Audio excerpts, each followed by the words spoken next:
So today we have an exciting episode of 500 Years of Chinese Fashion with Laurence Wen-Yu Li. Laurence, could you please tell us about yourself and what you do?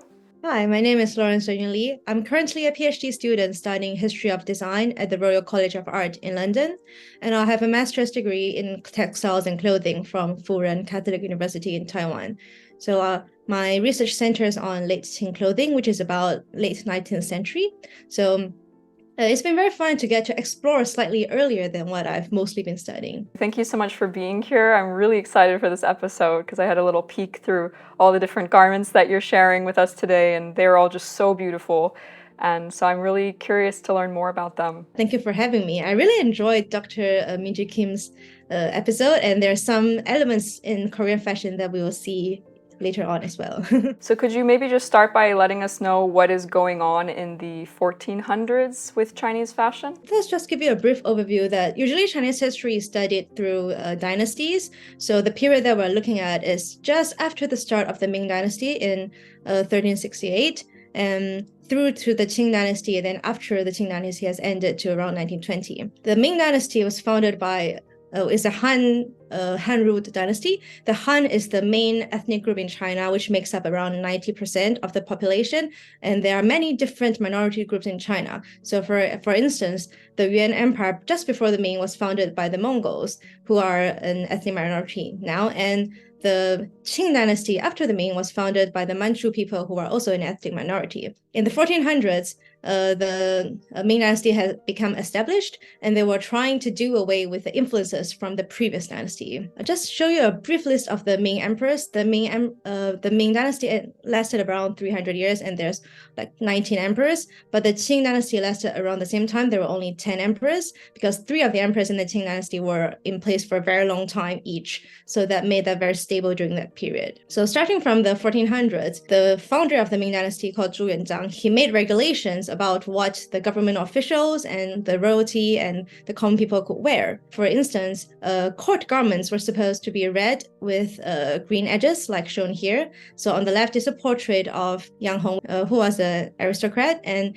he's wearing a cloth that's very similar to that. The clothes from the Confucian Museum, they are all accents, so they aren't dug up, they are like kept and preserved, so they have very bright colors. So in addition to the rules of what colors people could wear, there were also rules for how wide the sleeves should be and what kind of fabrics could be used, such as fabrics with gold were regulated to the royalty, or perhaps hairpins of silver were allowed for what kind of women, and hairpins of gold were reserved for royalty, that kind of thing. The Ming Dynasty wanted to stamp out clothing from the previous Mongols, but influences still persist. On this painting here, this is the Ming Emperor Xuande, who is about 100 years after the start of the Ming Dynasty, and he is wearing a robe called the Yisa, which consists of a pleated skirt attached to a top that fastens on the right.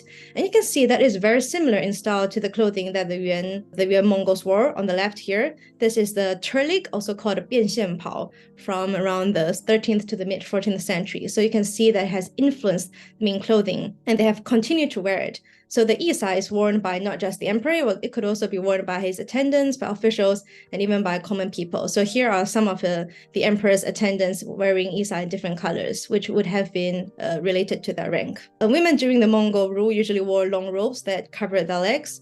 Like in the picture here, this is a portrait of Empress Chabi, who was the empress to one of the emperors during the Yuan Dynasty. Traditionally, Han women would wear separate tops and skirts, so you can see the skirts showing down in the bottom. So this is an example of a Ming Dynasty top and skirt, and this is the same painting as the one from before of the Ming Xuande, like enjoying Yuanxiao festival. And you can see that the tops are pretty short; they are only to the hips, and the skirts are. They have a plain panel at the front and the back, which is called mamian skirt, is shown here. And this kind of skirt was very popular for a very long time. They became very popular in the Ming, which is around here, and this kept getting worn up into the 20th century. And another influence from the Mongols was that the Mongol robes sometimes had woven golden decorations at the front here, which is called a xiongbai, and it evolved in the Ming to cover the chest as well. And it was also used in Mandarin squares, which is the rank badges that denoted what rank the government officials were. So the Mandarin squares actually kind of descended from Yuan clothing styles. So what was Chinese fashion like in the 1500s? So now we are going into the 1500s, which is the middle of the Ming Dynasty. So in addition to the isa, the robe with a pleated skirt, they also wore round color robes, which were similar to that of earlier dynasties in the Tang and Song, which is around 300 years ago by this point in time. And they also wore cross-colored robes like this. People of all ranks wore this kind of robes, but the difference was that if you were rich, you could wear clothes with better fabric, and you could wear clothes with more fabric. So it would be wider, longer, finer. The kind of round collar robes were usually worn by government officials and their wives. Like people usually wore like cross-colored robes in other situations. The officials' wives were called Mingfu, which kind of translates to appointed ladies, and their rank corresponded to that of their husbands. So they also have the Mandarin squares at the front. The square is called a buzi in Chinese. In the Ming, bun cages called jiuji were very popular. You can see that in the painting here, and this is an example here. And the jiuji looks like a wire cage. I have a reproduction one here, and you stick the hairpins into it to keep it fixed on your head. And in addition to the bun cage, they'll usually wear a headband, like this direction headband called a meile, which just kept the head warm because it was hard to wear a hat when your hairstyle was like that. So you may have heard of dragon robes, which were imperial robes supposedly reserved for the royal family, and they were popular in the Ming Dynasty. So there are different kinds of variants of dragon robes for different ranks. So for the highest rank of dragon robe, the dragon has 5 claws, and if the dragon has 4 claws, then it's called a mang, and it's a slightly like lower rank. The mang means python today, but back then it was another kind of dragon. So in this blue robe, you can see that the dragon actually only has 4 claws. So it would have been worn by probably a lesser prince or another official. The emperor liked to give away this kind of robes as a token of his favor because fabric was very expensive in the past before industrialization. You had to grow the silkworms, you had to reel the silk, you had to dye the silk, everything. So clothing was very expensive, and clothing this fine was especially expensive. So the emperor would give this to people that he liked. But starting from around the middle of the Ming Dynasty, the emperor started to give them out to whoever he favored without thinking about was their rank high enough to wear this kind of robe. So people started to wear robes that outranked their rank, and which was criticized and was a form of transgression that we'll be talking about later in the class distinction part. As the Ming Dynasty progressed, China started to open up with trade to foreign countries, and silver started pouring in because China was exporting a lot of silk, porcelain, everything. So they become richer, and clothes became more elaborate. They used a lot of gold thread to weave into their clothes. They used a lot of embroidery, which took a lot of time, and they had lots and lots of gold jewelry. So this is a portrait of the Empress Dowager Xiao Jing. And in this portrait, she is wearing a jacket with a square collar, like the one that I'm wearing is a reproduction that I made. And her buttons are like solid gold, and they are inlaid with jewels. And in addition to that, she also has a crown which is probably also made of gold and has lots of jewels in it. And the interesting thing is that her robe has survived until today. So the robe here on the right is the same one as the one she wears in the portrait, and it was excavated from her tomb. And you can see that there are still remainders of the embroidery. And this robe was embroidered with a 100 suns pattern, which is lots of little figures of little boys running around, and it was, a signal for fertility. Another thing is that stand collars, like the one in the picture, started to become more popular during the Ming. They weren't really around that much in the earlier dynasties, and they persisted until today. Actually, you associate the Mandarin collar with Chinese clothes. So these collars were paired with metal buttons such as these. The fabric for the skirt is also woven specially for the skirt. Like they had fabrics of like designated width, and which had like, I think they would use like 4 or 6 repeats, I forgot how many, to make a skirt. So the skirt would be really, really expensive. Now that we come into the 1600s, what is Chinese fashion looking like? The Ming Dynasty ended in the middle of the 17th century, so usually we call it the end of the Ming and the start of the Qing, so there's a transition period. The Ming Dynasty was collapsed in the end because it had gone on for a long time, and the empress was started to get more and more corrupt. So one of the Nuzhen chieftains Nurhats unified the other clans and took over China. They took over Beijing and established the Qing, where the minority group, the Manchu, ruled over the Han majority empire. But so in order to keep the government officials from all rebelling, the new government retained them in their roles. Pictured here is the 65th generation Duke Yangsheng, who is the direct descendant of Confucius. Like, main descendant of Confucius gets an official post even until today, although it's just ceremonial now. The first emperor of the Qing, the Shunzi emperor, recognized his legitimacy. So he is wearing Manchu style clothing in this portrait, which was drawn after the fall of the Ming. So you can see from the head is a very quintessential Manchu style. It's a pointed head with a jewel on the top, and the Manchu has differed according to season. So in the winter, they would have hats with fur on them, and in the summer they will wear straw hats. Another thing that's not as obvious from this painting is that the Manchu people, they ordered that all the men should shave their heads and keep beard at the back. It was like shave your head or you lose your head, but they weren't as strict with women. So they ordered the men to comply to the new Manchu dress regulations, but the women could carry on wearing what they had worn in the Ming. On the right here is a portrait of his wife, and you can see that she's wearing more similar to Ming style clothing. So she has the golden buttons at the stand collar, and she has a very wide sleeves, and she has the mamian skirt. And this is another portrait of the same lady Tao, from here, and she's wearing more plainer, like not court dress, and you can see that she still has the metal buttons at the collar, and she still has the opening on the right and the long and the wide sleeves. So there are similar examples from other museums, such as the Confucius museums, of plain tops and plain skirts like this.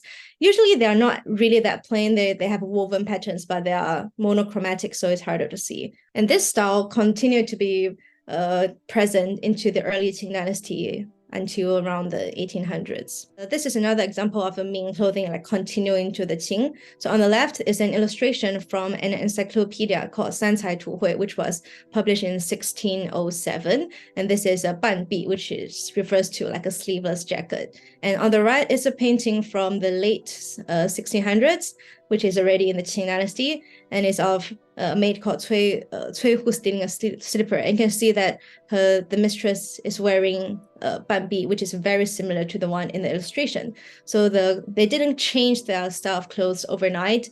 Well, mostly because clothes were probably very expensive, and so they carried on wearing some of the same clothes that they wore from the previous dynasties. And another interesting to note is that the women are still wearing mamian skirts, which will persist for a few hundred years. And you can see that inside the skirt there's actually trousers here, and that's because the mamian skirt is a wrap skirt with two panels, so there will be when you walk, the front and the back may be open, so usually you have to wear something inside if you don't want to show too much leg. What was Chinese fashion like in the 1700s? So during the 18th century was the height of Qing rule. The Qing also implemented clothing regulations like all the dynasties before them. China has a long history of all kinds of clothing regulations starting from around 2,000 years ago. So the Qing dynasty, they kept some of the Ming style clothing. So they kept the Mandarin squares, but they blended the clothing with their original nomadic features, such as you can see that here on the portrait of the military official, he has a cape, and his cuffs are in the shape of horse hoofs, which are what traditional Manchu clothes are like, to keep out the cold, keep out the wind. And another thing is that the Manchu like to wear jackets that are open down the front, which are called gua. So the Mandarin squares have to become split into two to accommodate that, because in the Ming, as you can see before, they were open on the right, so the Mandarin square is complete on the front. So the Qing dynasty Mandarin squares will have two halves on the front and a whole one on the back. But women were allowed to wear styles more similar to what they were wearing previously, so they continue wearing mamian skirts. So this is an example of a mamian skirt from the 1700s, which is similar to the one in the painting. And another thing is that the Qing emperors were Tibetan Buddhists. So part of their uniform was prayer beads, such as this, and you can see them both wearing that. Prayer beads from Tibetan Buddhists, which had to be incorporated by the court officials and the other royals. So the imperial clothing of the Qing emperors were actually a bit similar for men and women. So on the right, we can see Qianlong Emperor, who is one of the longest reigning monarchs. He reigned for over 60 years, and one of his wives. You can see that the basic structure of their garments is pretty much the same. They have a dragon robe, and they have a cape, they have a hat, they have the court beads. But there are small distinctions that you can use to tell whether it's a women's robe or a man's robe. The first thing is that women's robe if a robe has characters such as xi, which refers to, the joy of kind of being married or whatever, it will always be a woman's, because it wasn't, that kind of motif wasn't used by men.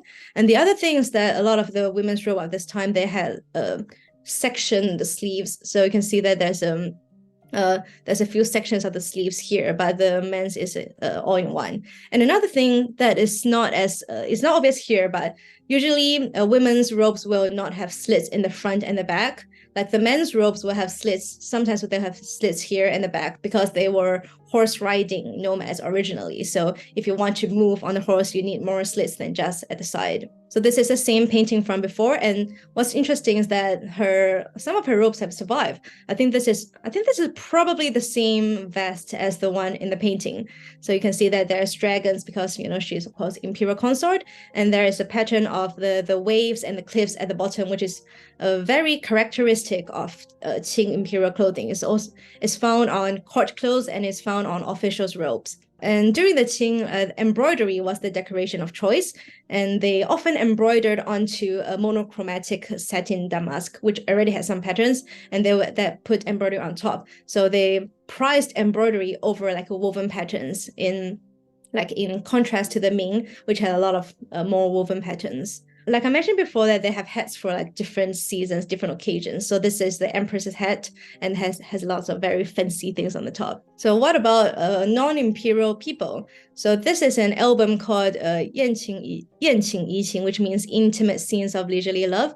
It depicts an aristocratic family in the Qing, and I think it consists of like 24 pages. It's originally an album, and it was held by Emperor Tianlong, who was an avid collector of paintings, calligraphy, and antiques. You can see that the women in this album, they are clothed in the fashionable styles of the time, but the men are not. The men are clothed in fantasy styles of Ming Dynasty. So the men are not wearing the correct styles for the time that they are in, but the women are more accurate to the time, which is very interesting.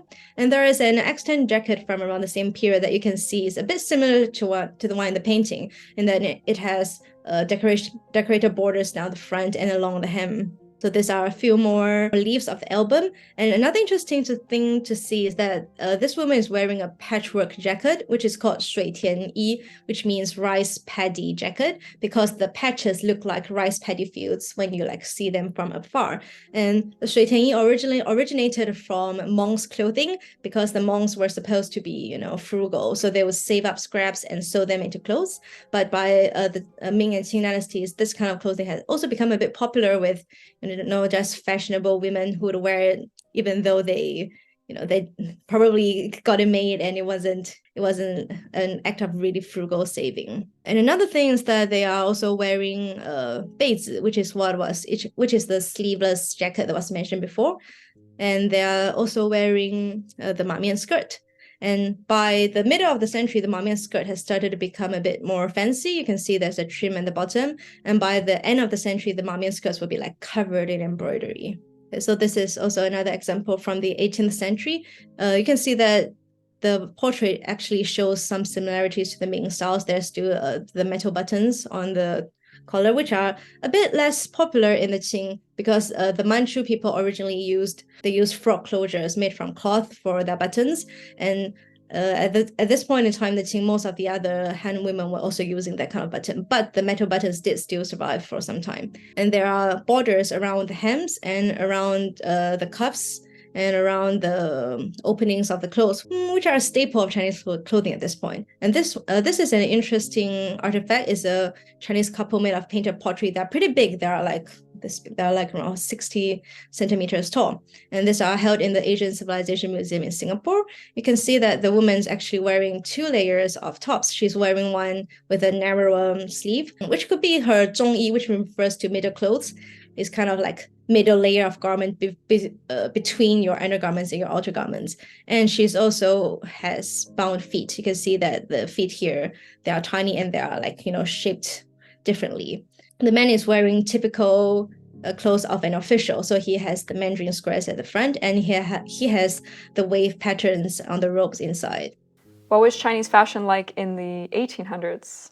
We go into the late Qing dynasty, which is around the 19th century. So this is Emperor Guangxu, who is one of the last emperors of the Qing, and you can see that the imperial portraits are pretty similar to that of the earlier emperors. They haven't changed very much. They're still, yellow. They have the dragons, they have the cape, they have the hat. They have different degrees of formal wear. So the emperor has lots of different types of clothes for different occasions. So this is one of the most formal, but the emperor also has like more leisurely clothes, such as this one. He's wearing something that the more common people might have worn, which is a changpao, a long robe inside and a vest on top. The emperors of the Qing wanted to be, both very learned in scholarly affairs and in military affairs. So they prided themselves on being Confucian scholars. And so here is Guangxu like studying. He's wanting people to see that like he studies, and he's also wearing one of the more common hats that we'll see later. And another thing that's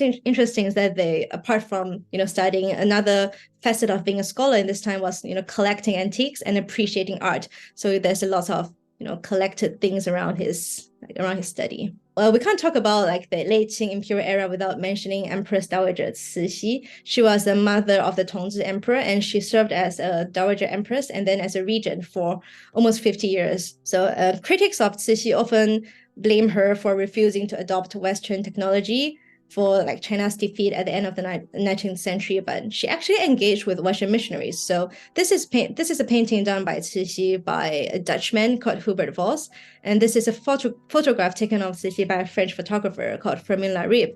So she was actually kind of, at least in part, open to some Western technology. Cixi was very particular about her wardrobe, and she would change clothes several times a day depending on the occasion. And she also had a lot of rules about what colors and materials to wear in different seasons for the women in the palace, and also some rules for younger women could wear brighter colors. Older women were supposed to wear like darker blue, black, and you were supposed to wear perhaps like jade in certain times of the year and gold and silver in other times of the year. So Chinese officials continued to wear the ma guo, which is the front opening jacket with Mandarin squares on them, paired with the court beads and the hats. The ma guo usually had no collar because traditionally the Manchu garments didn't actually have the collar that we associate with qipao today. Those came about as a marriage of clothing trends by the Han people from the Ming Dynasty, which had the collars. They became married with the like round collars and the frog openings. So the picture here is one of the most famous statesmen of China, Li Hongzhang, was known for negotiating the unequal treaties with Western powers and also quashing the Taiping Rebellion. So he's wearing very classic Qing officials' robes, which may seem similar to some people because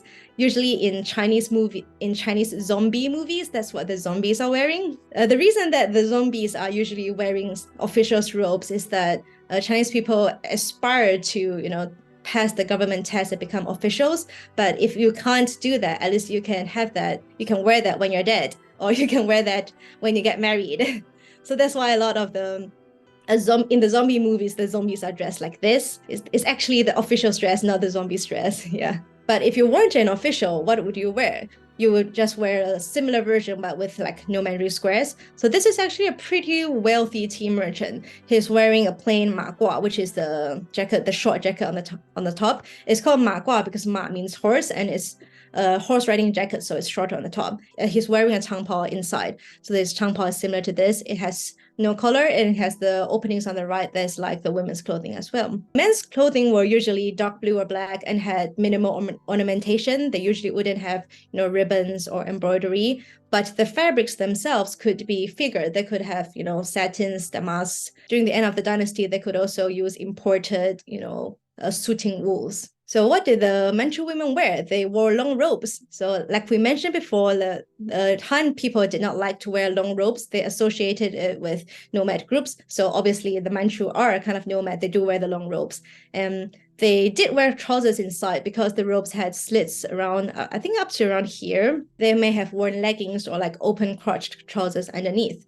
And it was fashionable in the 19th century to have like many layers of sleeves. There's like 1, 2, 3, like 3 layers of false sleeves. And each layer would be decorated with either embroidery or ribbon or other kinds of trim. So the Manchu women didn't bind their feet, but they wore shoes that were very similar to chapines from the 17th century Venice. Their beauty ideal was to be tall and slender, so that's why they wore the very tall shoes, and they also wore the very tall hairstyles, which elongated them. And as you can see from the pretty narrow heel, it's a bit hard to walk. You walked with a kind of swinging gait that was similar to the gait of a woman with bound foot. This hairstyle is called 两把头 or 大拉翅. 两把头 just means two two handfuls. 大拉翅means big wings, which are very big. And this would have been supported with card and wire, so it's not just their real hair. Like in most of historical clothing, a lot of the time you just use hair pieces. And in addition to this, Beijing is really cold, snows a lot, so they have many layers to wear on top. So this is a kind of a sleeveless jacket or a vest, which is called the katjian, which was popular with the Manchu women. Because their robes were long, they would wear half-length vests. But if the Han women wear them, it will usually be as long as their tops. So if you see the shorter type, it will be something they can wear now. It's usually worn by Manchu women. And you can see in this photo that she's also wearing fingernail guards to show that she doesn't have to do any manual labor. She can afford to usually it's a fourth of pinky finger, fingernail grow really long. And Cixi also wears a lot of finger guards, you can see in the photos. So besides the Manchu people, what were the Han women wearing at this time?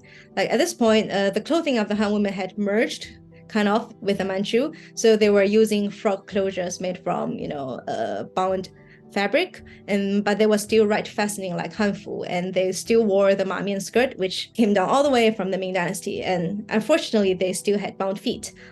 Foot binding emerged around the Song Dynasty, became really popular during the Ming, kept its popularity all the way into the Qing, unfortunately. And even people from lower social classes were driven to bind their daughters' feet because they felt that if their daughters' feet weren't bound, she could not marry well, basically. My grandfather told me that his mother did not have bound feet, so she couldn't marry well, and she only married very late and to a man who was on his second wife or something. So it still has very, very real implications for the time period. So this is an illustration from Dian Shizai Pictorial, which was a Western funded pictorial newspaper which ran for I think 20 years or so in the late 19th century. You can see that the garment here is very, very similar to the ones worn by the women in the photos and in the paintings. So they are shorter than those worn by the Manchu women. They are usually above knee length, and they are usually a bit wider as well. So this is an example of the top that would have been worn by a Han woman. It can be called 大襟衫, which refers to the right front opening, or it could just be called 衫, which means shirt, or 袄, which means jacket. And it's usually paired with skirts or trousers. Younger women would have worn trousers out and about just on its own, but older women or people in wealthier movement, they would usually have worn skirts. Like I mentioned, the skirts are wrap skirts, so they would have to wear trousers inside. So in this drawing, also from the Dian Shizai Pictorial, you can see that there are trouser hems poking out underneath their skirts. In this time period, this kind of tops and skirts were all decorated with ribbons and embroidery. The ribbons are the subject of my PhD thesis, so I'm still working on that, but they were very popular at this time. And then how about 1900 to 1920s? What is Chinese fashion looking like? Okay, now we are in the final stretch. We're almost at the end of the Qing Empire, which was overthrown in 1911 by the Xinhai Revolution. So in the 20th century, the men continued to wear long robes, changpao and maguo, but due to influence from the Western powers, at that time, they started to become closer to the body. They started to become, less wide. I think this guy has been made into a meme or something. Anyway, I tracked him down, and he's in the historical photographs of China collection in the University of Bristol, and he was taken in between 1900s and 1904 in Shanghai in a studio. You can see that he's wearing very typical clothing of the time. He's wearing a changpao, and he's wearing a vest, and he's wearing a guapi mao, which is the hat. And the hat is called the melon rind hat because it looks like you're wearing a melon skin on top of your head. And this is a very iconic hat for Chinese men who have been wearing this for the latter part of the Qing Dynasty and even into the 20th century. So what about the women's styles?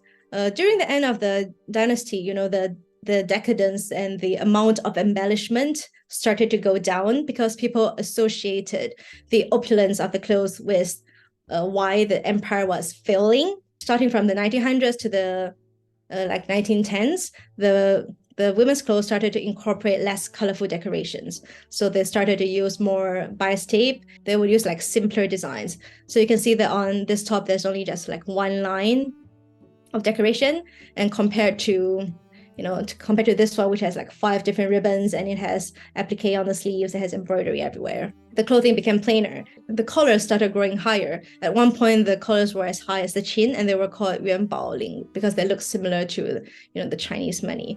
The clothes also became closer to the body, like the men's style, because they were influenced by Western styles. And this is what gradually led to the evolution of the qipao, which came into fashion around the 1920s to the 30s and were worn widely until around 1949. Was there a strong fashion distinction between classes in China? For example, differences between working class clothing and upper class or royal clothing? They regimented the clothing closely in theory, but in practice, it's usually very hard to ensure that everyone's wearing what you want them to wear. But, you can start. So this is called the 12 imperial insignia, and they are worn by the emperor on different kind of occasions. So if you have all 12 insignia, that means it's the highest level of formality. And sometimes you can have like 9, or you can have 6, or you can have 5. This concept started in like 2,000 years ago in the Han Dynasty, but they really picked up in the Ming and in the Qing. So for example, this is a portrait of a Ming emperor who has all 12 of the insignia on his court robes. So you can see that you have the eggs, you have the like rice, you have the moon and sun and moon and stars. And also in the Qing Dynasty, because the Manchu rulers wanted to establish that they knew the traditions of the Chinese people, so they also used the 12 insignia on their royal robes. So you can see that this is a robe that belonged to Qianlong, which was recently sold at auction for like $400,000 or something. It also has the 12 insignia. It has the eggs, it has the fu, which is this sign, and it has lots of the others as well. I just cropped a few here. So the emperor would wear yellow for the most important occasion, but he could wear other colors such as the blue robe, or he could wear perhaps red or green for different occasions. The court officials were also regulated in what colors they could wear. 正色 refers to the primary colors such as like red, blue. They couldn't wear yellow because yellow was reserved for the emperor. So like red, blue, and green, they are usually reserved for officials. So you can see this is a family portrait of a few generations of officials, and they are all wearing like red and blue and green. So they are wearing regimented colors. And you can see that the women are wearing the same Mandarin squares as the men as well. Here are some things that regiment the class differences in Chinese society. The first one is the concept of li, of ritual, which stemmed from Confucius around 2,500 years ago, and says that basically that you should, as a woman, you should respect your husband and you should respect your emperor, that kind of thing. So there are lots of regulations for what occasions you can wear what kind of clothes, such as if your grandparents are still alive, you can wear certain colors. If your parents are still alive, you can wear certain colors, this kind of thing. The ladies usually were a bit less regulated because they weren't supposed to be out and about, so you can't regulate them anyway. But the men in different dynasties were usually bound by this kind of rules. And what happens if you break the rules? It depends on what state the dynasty is in. Usually when at the start of a dynasty, they will enforce the rules more harshly. So you may be fined, you may be, you may be punished, they may break your legs in extreme cases. But usually during the end, the rules have just broken down and no one cares. And this is an example of the Mandarin square, which is the first rank of the military rank, which is the lion in the Ming Dynasty. And on the right is the first rank of the civil official, which is a crane in the Qing Dynasty. So there are differences in the kind of motifs they use, but they are similar in concept in that there are 9 ranks of government officials, and each rank has a different animal insignia, or sometimes they will have to wear different colors of robes like seen here. People dressing above the station has always been a thing. And there's a term for it. It's called 僭越 in the middle here, which just means dress transgression.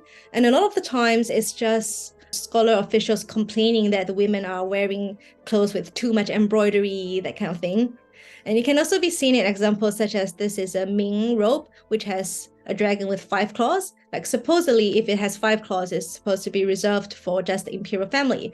But like we discussed earlier, sometimes the emperor would just give this out to, anyone he likes. So they are not necessarily allowed to wear this clothes, but they wear it anyway. So this would be called 僭越, dress transgression. And it would be caught by 滥赏, which is the excessive bestowals caused by the emperor. So an example is that one of the emperors of the Ming, Jia Jing, he often gave away this kind of dragon robes or mang robes to his eunuchs who weren't supposed to be wearing that, but they wore that anyway. The last thing that affected, dress and class is a term called fu yao, which means outrageous dress. Fu means clothing. Yao means monster sometimes.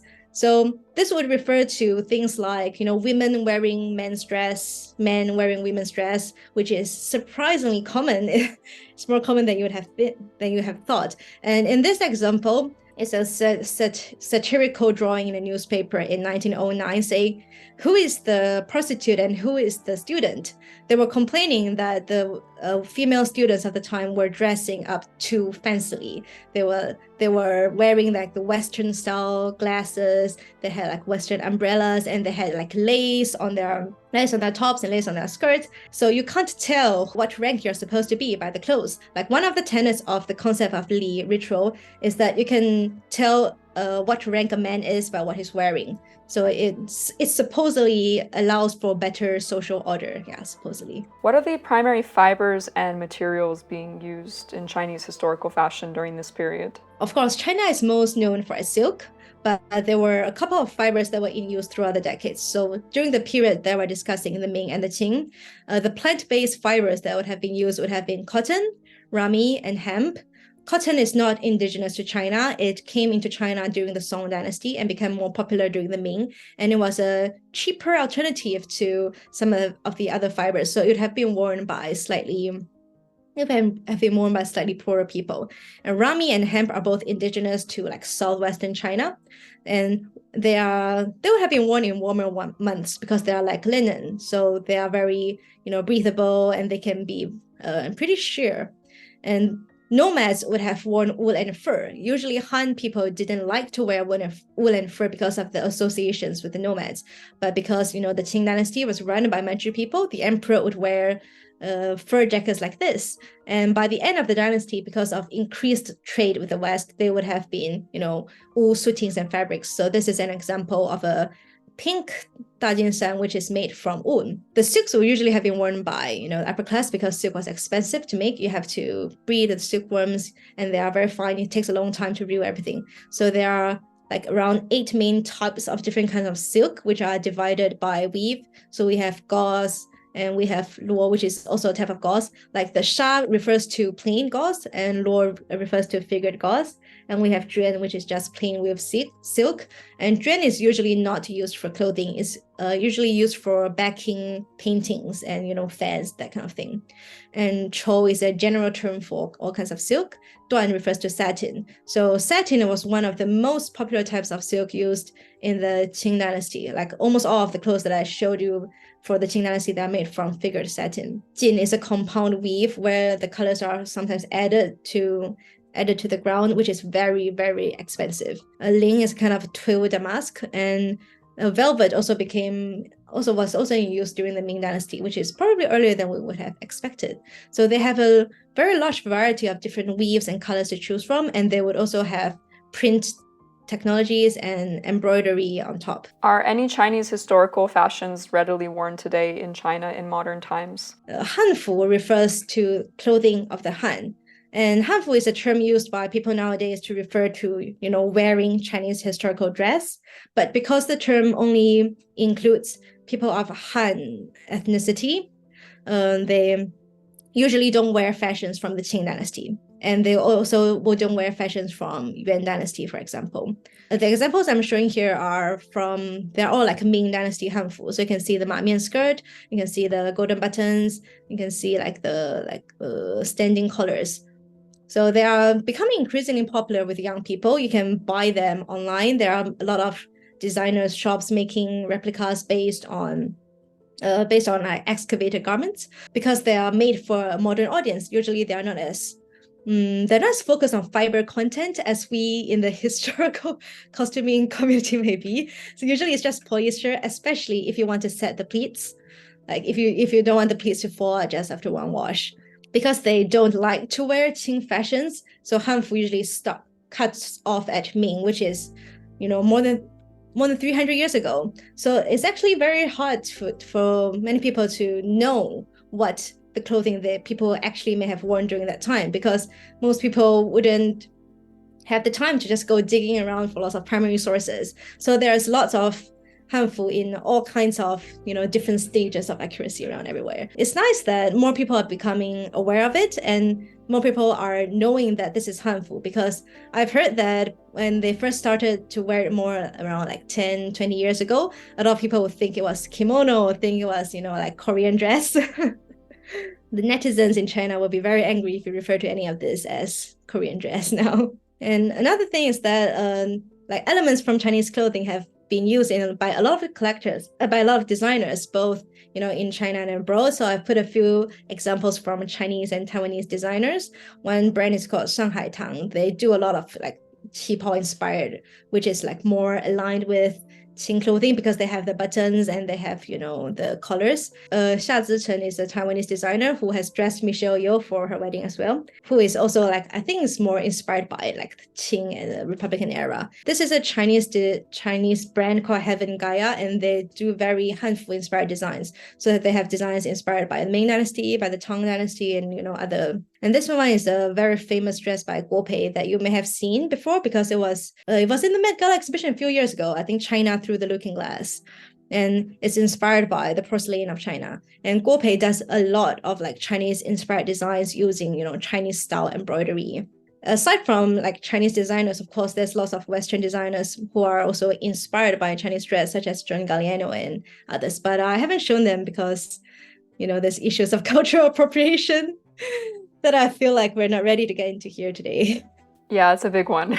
Yeah, so I just haven't put them here. And if someone would like to study Chinese historical fashion in greater depth, where would you recommend that they find sources? I put some of the sources that I've used here. So this page is mostly the English sources, and the next page is the Chinese sources. The English sources are usually more focused on later Qing period, and there's less sources on like Ming and earlier, but there are some around. Another good place to look is at museum collections. They'll usually say which period it's from if you just want to see what it looks like. And in addition to like there's a lot of museums in London, such as V&A British Museum. They have a lot of Chinese clothes. You can also look at sites like the Beijing National Palace Museum. They also have lots of clothes. Unfortunately, their search system is not the easiest to use, and it's mostly in Chinese. So there is still a kind of like barrier for entry if you want to, casually get into this. But there are some English sources that will be helpful. I've done a reproduction of one of the garments that I put in the front before, and we filmed it as part of my master's research, and it's available on YouTube if anyone is interested. You can scan the QR code, and it's on the channel Chinese Textiles and Clothing Culture Center. In addition, I also have some more information on my reconstructions on my site, www.laurencewenyu.com, and on my Instagram. Amazing. Thank you so much. This has been incredible to see, honestly, and I feel like you put together such a concise and like very detailed at the same time presentation, so I really appreciate it. Thank you. I actually have a series that's coming up that I filmed with Fu Ren back in Taiwan, and we have a series on Chinese clothing through the ages, covering like from like 2000 years ago to the Qing Dynasty. So we've finished filming around 5 of the videos up until the Ming Dynasty, and they'll be getting released starting soon, hopefully, like perhaps in March. Perfect. So yeah. If people are interested, they can go to it's on the same channel as the Reconstructing Late Qing Clothing one.